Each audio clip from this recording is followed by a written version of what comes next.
Bonjour à tous et bienvenue dans le podcast de Claudia. Dans ce podcast, je vais vous parler sur le b.a.-ba des émotions. Aujourd'hui, j'ai envie de parler avec vous, de partager avec vous les 6 principes, selon moi, les bases des émotions.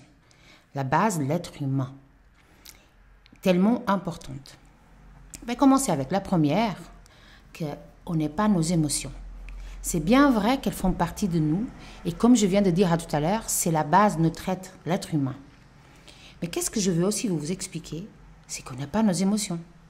Un exemple, on peut sentir de la colère. On a droit, c'est normal. On peut aussi manifester de la colère. On a aussi droit et c'est aussi normal. Et ça ne veut pas dire qu'on soit une personne violente ou soit une personne agressive. Mais on a tout à fait le droit de sentir ses émotions. Deuxième principe, les émotions sont transitoires. Elles vont et elles viennent. Nos émotions sont inscrites en nous et sont neurobiologiques. C'est des états transitoires. Elles sont surtout comme des phares, en fait, ou alors des systèmes d'alerte qu'on a à l'intérieur de nous, qu'on est tous nés avec. Surtout parce que ces émotions, elles sont déclenchées par un état transitoire à l'intérieur ou à l'extérieur de nous, un stimulus. Troisième principe, les émotions n'ont pas toujours une seule raison ou une explication. Oui, c'est aussi vrai. Vous savez, c'est important de penser sur nos émotions. C'est aussi important d'avoir la connaissance de soi. Mais on a souvent la tendance à vouloir bien ranger toutes nos émotions dans une boîte. Oui, une petite boîte qui est là avec une étiquette, là, c'est la colère. Je suis en colère quand il m'arrive cette situation. C'est très bien, si vous sentiez ce besoin. Mais des fois, on veut tellement les ranger dans une boîte tout de suite qu'on peut mal les ranger. Ça, c'est dangereux. Ranger mal nos émotions, ça signifie qu'on ne se connaît pas assez et ça signifie surtout qu'on veut les dépêcher, qu'on veut que nos émotions partent très très vite et pas le porter l'attention qu'on devrait. L'importance, c'est de s'auto-connaître et plus on se connaît, il y aura des émotions que sans une raison apparente, elles sont là, sans une explication qu'on peut ranger dans une boîte. Alors je vous invite à les vivre, vivez vos émotions. Quatrième principe, les émotions ne demandent pas toujours une action. Nos émotions sont des guides. Elles ne donnent pas toujours une obligation d'agir. Nos émotions, elles sont là pour qu'on apprenne à les écouter, à les vivre.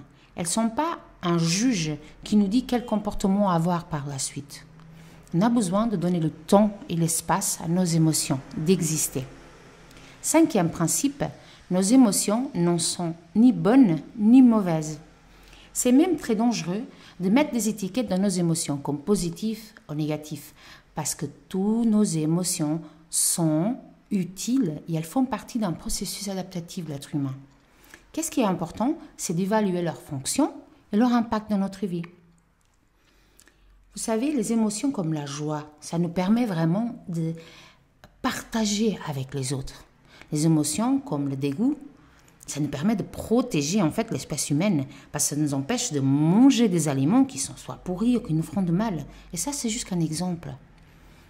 Alors, prenez vos émotions comme elles sont, un guide, un système d'alerte, un système de protection. Nos émotions sont là pour nous protéger. Elles n'en sont ni bonnes ni mauvaises. C'est les conséquences et l'impact de ces émotions et de ces sentiments que nous font juger. On juge trop vite nos émotions. Sixième, les émotions, on ne peut pas les contrôler. Il faut savoir qu'on n'arrive pas à contrôler ni à gérer toutes nos émotions.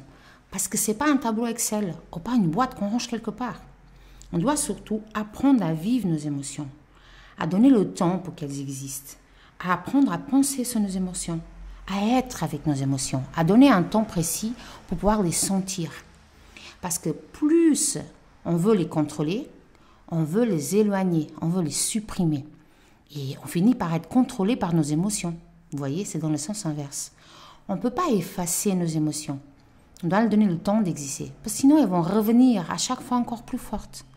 Moi, j'espère que ce podcast vous a appris les 6 principes des émotions, que ça pourrait vous être utile Et surtout, que ça vous amène à la réflexion sur vos propres émotions. Comment vous vivez vos émotions? Quel espace dans votre vie vous donnez à vos émotions? Combien de boîtes avez-vous rangées avec des étiquettes de vos émotions? Faites un état de lieu, regardez où vous en êtes. Et je vous invite, bien sûr, à partager ce podcast si vous avez envie, à vous abonner à notre chaîne YouTube, à venir sur notre site de voir tous les articles et aussi tous les autres podcasts, formations et masterclass qu'on a à disposition pour vous tous. Et je vous invite de garder une attitude positive, créative et créatrice. Et ça serait avec plaisir que je répondrai à vos commentaires à la suite de ce podcast. Je vous dis à très vite.